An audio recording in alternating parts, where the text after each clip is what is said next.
but the same old trouble, villains always knocking at the door. Pretty pictures on the page, but nothing ever stays the same. True Believers, welcome back to Graphically Novel Episode 3. Today we're going to talk about Hellblazer. Don't do that again. Hellblazer. My name is Josh Wasta, a.k.a. Fallout Fieri, and the really just friend to John Constantine, or John Constantine to friends, really, if we're following the villain trope. It's Bear. Pretty much. Yeah, I haven't killed you yet, but I'm sure that'll happen sooner or later. That's true. We have kind of an extra special episode. We're going off of our beaten path a little bit today. We're in the DC-verse! That too. It's okay. It's still Vertigo. We're going to actually not just talk about the recent TV show, which you all may be familiar with, Constantine, Matt Ryan, who I will talk about my great love for him. We also have a 2005 movie with Keanu Reeves. Ooh, that was rated R for some ungodly reason. We just got done refreshing ourselves on that, so that'll be interesting. And then, of course, we're going to go over the first graphic novel of Hellblazer itself. To start with, Bear, what did you think of the series? The series, I mean, it was a CW series, so there were some things that you had to get past. But as far as CW series go, like, that's one of the only ones that I might actually go back to and watch more of. I think the special effects were pretty damn good. It really follows the whole, like, John Constantine as a tortured soul bit very well. I think it incorporated the most elements from the graphic novel. Yeah, obviously everything got mixed and matched around and didn't happen in the same timeline. Like I said, I think it incorporated the most elements out of all of it. To piggyback on that, one thing that I'll start before we get all sorts of stuff in our Twitter feed. Mm-hmm. The original show, I don't know if you remember this, was NBC. It was not CW. Oh, that's right. I forgot about that because they moved. They moved him over to, first he appeared in Arrow, and then he went to Legends of Tomorrow. Just in case anybody out there really, really loved Matt Ryan's John Constantine and wants to see him in anything, you've got a couple episodes of Arrow. I think through the end of one of the seasons he's in it, and then he joins the Legends of Tomorrow. I ended up actually watching Legends of Tomorrow just because I liked Constantine. I might have to go watch Legends of Tomorrow just for Constantine. It's pretty silly. Those of you that haven't seen Constantine and want to know where to go find the series, you can find it on the CW Seed, which is a free streaming channel. Yeah. It looks like the CW made some sort of deal with NBC to get even the back catalog. So that, and also there's two. Well, one for sure, animated movies. Yes, did you see the animated? Yeah. The animated stuff was awesome. It's just like a 2-part miniseries. I was talking with friends of mine, or ours, Kat and Troy, and they said it all came on one DVD. That, honestly, was probably some of my favorite stuff. Like, I almost like that better than I like the graphic novel. Well, they got to explore a little bit more of the stuff that they left hanging in the TV series. They get into that a little bit with Legends of Tomorrow, too, to kind of wrap up his story from the TV series. When I started watching the show, I couldn't figure out why I immediately had an affinity for the Matt Ryan Constantine. And then I figured it out when I looked up his IMDb, and he voiced Edward in Assassin's Creed Black Flag, which is my favorite video game of all time. Yeah, your favorite video game series in general. I was predisposed to like him, but Matt Ryan does a phenomenal job. So, for your first time reading Hellblazer, the comic? Well, this wasn't my first time. Shiny had introduced me to Hellblazer not long after the movie came out, actually. He's like, if you want to see where this came from, I have graphic novels. And so, when you handed me Original Sins here, I opened it up and instantly went, oh, I've seen this before, but I reread the whole thing anyways just because it's awesome. Mm-hmm. And for those of you that haven't read it yet, if you want to dive into the DC verse, the end of the graphic novel also starts to tie in, minor spoiler alert, starts to tie in Swamp Thing, but you find that out in the prologue if you read that. John Constantine originally was a Swamp Thing character. He first showed up in Swamp Thing, and he was created by Alan Moore when Alan Moore was doing Swamp Thing. Oh, I didn't realize that's where it started. Yep. That's why he has the connection with Swamp Thing and why it's a back and forth. That's a callback to where he came from. Swamp Thing is one of those things that I want to go back and read because I remember the movie when I was a little kid, and that movie scared the bejesus out of me, but I loved it. I watched it over and over. Wore out that VHS tape. Well, it's funny because as we get into DC stuff here, It is no secret to people that know me, but I think it's the first time I said it on the show. I'm not a huge DC guy. Vertigo is a lot of my stuff, and actually Hellblazer, longest running Vertigo comic. Sandman, I think Fables is out of Vertigo. All of that stuff I really like, but it's not DC regular. My favorite regular DC thing, unfortunately, does not yet have a media thing for us to go over, and that's the Injustice series. Oh, yeah. Where There was some good stuff there. Superman goes crazy and takes over the world. It's amazing. I mean, we'll talk about Superman, I'm sure, at another show, but Superman really, in my personal opinion, Superman didn't get interesting until he died. Well, that's true. Anyway, back to Constantine. The graphic novel is very, very different than the series. I think all three incarnations that we're going to talk about when we get to the Keanu Reeves movie version as well, very different versions of John Constantine. Yeah, definitely. All the video versions incorporated a lot more humor, albeit, you expect it to be dark humor, but not a lot of humor in the actual graphic novel. No, he's a stoic dude who just does dumb things and gets his friends killed. Yeah, pretty much. I mean, it's pretty intense. There's a lot of, like they said, the tortured soul, and more what I would probably call mirth than I would humor. Yeah, it is not a good thing to be John Constantine's friend. The show got a little bit into that, touched on it. You should be warned, audience, if you do go and pick up Hellblazer and you're expecting it to be like the show. John Constantine is a real prick in the comics. I mean, he's difficult to get along with and makes some poor decisions in the show, but it borders on soulless in the comic. Oh yeah, I mean, Keanu Reeves is a shiny, happy, cheery John Constantine by comparison. Yeah, so let's jump over to that. The Keanu Reeves 2005 Constantine movie, widely panned.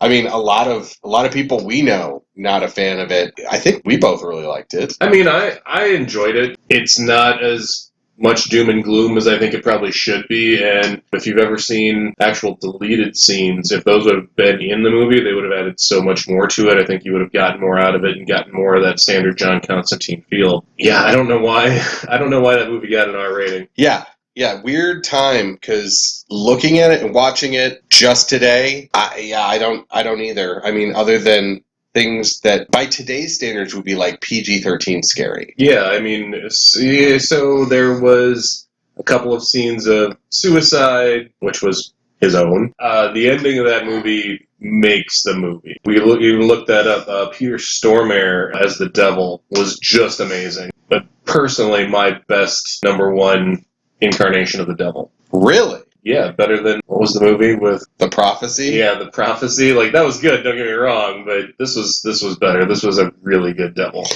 I would put him in my top two shuffle, and that's in The Prophecy or Devil's Advocate. Oh, I forgot about Vigo Pacino. And Prophecy and Devil's Advocate. Those Pacino, are both amazing. Yeah. Yeah, no, so I still think I got to give it to Peter Stormare. All right. But yeah, that's a brilliant top three. Although I will say Stormare, his performance falls somewhere in between those two, too. Because Vigo's was very, you could see Stormare's performance and Viggo Mortensen's take on it were similar. Viggo Mortensen went way more ham with it. Oh, and way more of that animal approach. Right. Right. I think Peter got a nice in-between of the dirty used car salesman and the animal that wants to rip you apart. And a little giddy child thrown in there. That was awesome. Yeah, looking at these versions, if you had to say to someone who was like, I really only don't know anything about the character, should I read the graphic novel, watch the movie, or watch the series? I would start with the animated bit, because that's an hour out of your time. It's 2 short bits. If you like that, move on to the graphic novel, then dink around with the actual live action series just to lighten lighten things up a little bit, Right. Yeah, because you're going to be pretty depressed after you get done with the graphic novel. And I actually have been following the graphic novel for quite some time. When Jen and I moved in together, she happened to have the first 10 or so maybe even 15 graphic novels that a friend of hers that had passed away had left her. And so all of a sudden I was able to go through it again. And I really, really enjoy the comic book, but I have to say Matt Ryan's interpretation of John Constantine it's a little easier to stomach, and it's definitely the middle ground to make him a likable character. We've talked a lot about if somebody's likable in a comic. John Constantine is not a likable character. I mean, I like John Constantine, but I'm kind of a prick, so... Fair enough. So there you go. Bear's vote is go watch Constantine. What's it called? City of Demons? City of Demons, yep. All right, let's talk about differences in characters a little bit. We talked about the different versions of Constantine. How about the different versions of Kaz, his stalwart companion? Kaz, Chaz, however you want to... Yeah, Kaz. Kaz in the show and the comic. Well, it goes between Kaz and Chaz in the comic. And then Chaz in the movie, played by actual cannibal Shia LaBeouf. Actual cannibal Shia LaBeouf. Shia LaBeouf's performance was probably the lowest of the 3 or 4, however many different versions that we've got here. Just because the teen / 20-something... Yeah, that was a weird choice. Yeah. I found that was a very weird choice. I really like from the series. Yeah. Like, that guy... had a hook that brings you in just about right away. Yeah. Where you're like, okay, what's the deal with this guy? Especially since he's been John's friend for a very long time and somehow hasn't died. That was one of the nice things that I remember, too, is that they pulled they made sure that they kept a lot of the background bits the same. You don't see any of those background bits in the Keanu Reeves movie. All the other bits kind of take that John Constantine youth story and, they hint at it the whole time, and they always talk about Astra, and they talk about, I can't remember. I'm trying to remember the town. I thought was it Liverpool? I don't think it was Liverpool. I don't think it was Liverpool, but it is definitely a town that is referred to. Yeah, they're like, well, this thing happened. He never there. talks about this thing, and they always reference a town, and I don't remember what the name of the town was. Right, and it's the same thing in the series. They actually whole cloth bring in Astra and this whole idea of what has happened. Sure. That I don't remember if in the first season they ever really get to it. It's the hook for this season of Legends of Tomorrow. They talk about it right away in the first episode. At least they talk about Astra. Right. Yeah, and then I don't remember the character that they bring in right away in the first episode, the female character, yes. And then she disappears, and you don't see her again for several episodes at least. I don't know if you see her again ever, do you? Yeah, you do. Later in the season. Half. Funny story. That is the same character that is the romantic lead in the movie, and they cannot be more different. Oh, really? Yep. Yeah, no, that's completely different. The movie got a couple of things right. There are a couple like callbacks. There's a couple fun things. The glass on the table scene and stuff like that, and then a couple other bits and pieces that are cool callbacks. But for the most part, it's really the sanitized version of Hellblazer. Somebody else said, and we will get to our episode on Lucifer, but since Lucifer, the show, is a DC Comics property, he originally appeared in Sandman, which is another Vertigo. What do you think the chances are, now that it's on Netflix, or in general, if there was enough call for it, for a Matt Ryan Constantine to show up in Lucifer, or vice versa? Do you think those characters are cemented enough, those actors with those characters? Having not seen enough of Lucifer yet to really see how that would fit. I mean, I think it would be cool. TV and movie industry has not really gotten into a whole lot of crossover stuff yet. One would think that they would. Like, you bring so many markets together that you would think that producers would jump on that stuff. But I'm really surprised that DC went their own way with their own streaming service and didn't just, once they saw Disney snatching stuff up, that they didn't jump at the opportunity to just make their DC stuff Netflix. That's fair. Yeah, I would figure that they would want to get on board with somebody, but in this day and age, everybody's putting together their own streaming service. I mean, CBS, right, thought that they could do it basically just based off of Big Bang Theory and the new Star Trek. They might get my $5 a month with the new Picard series. Oh, okay. That's fair. Or a bunch of people will just get it off the internet. Yeah. Yeah, it's the realities of just the market that are kind of weird. So how about, theoretically, DC Online starts doing gangbusters somehow? I'm sure I will get it because Swamp Thing, Doom Patrol, Titans will all be, I'm sure, stay tuned, knock out a bunch of DC Online episodes. Titans is darker. From what I'm hearing, Swamp Thing is going to be like more of a horror show. I hope so, because, Yeah. God, like I said, when I was a kid, that movie was terrifying. Do you think that Constantine show resurrected on there? We talked about how we needed more sex, violence, and blood in the 2005 movie. In the movie, yeah. Basically, it just needed more.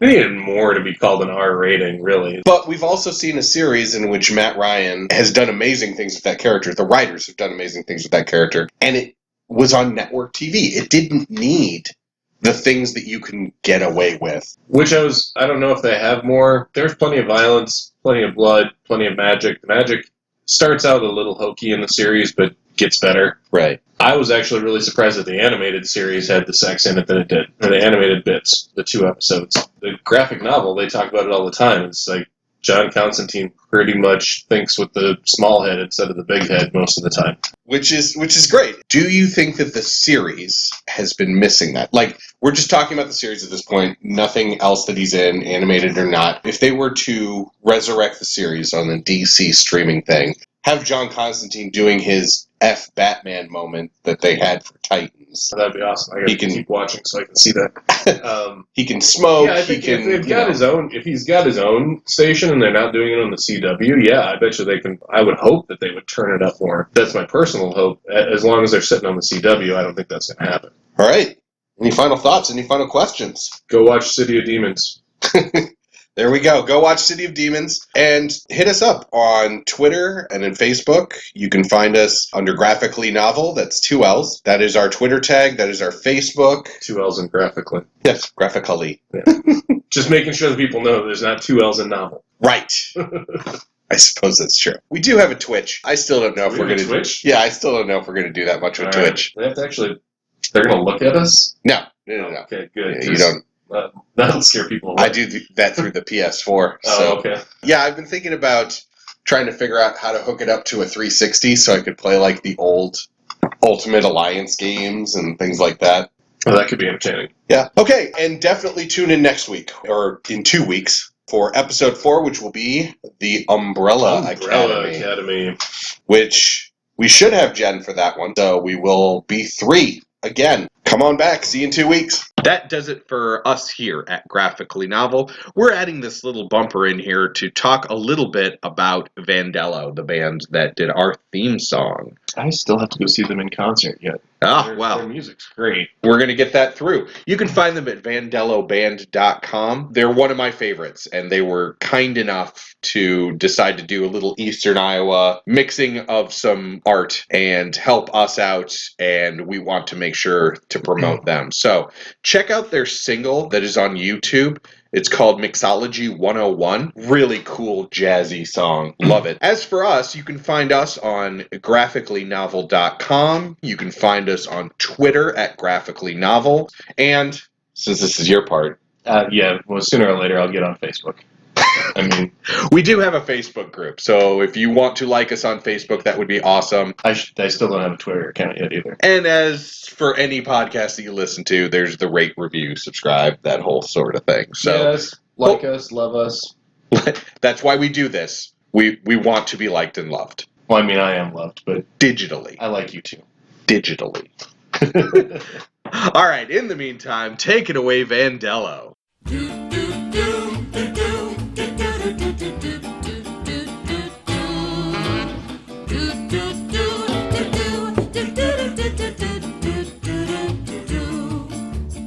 Come with me, I'll tell a story that you might have heard before. Graphically novel, but the same old trouble. Villains always knocking at the door. Pretty pictures on the page, but nothing ever stays the same. Do do do do do do do do do do.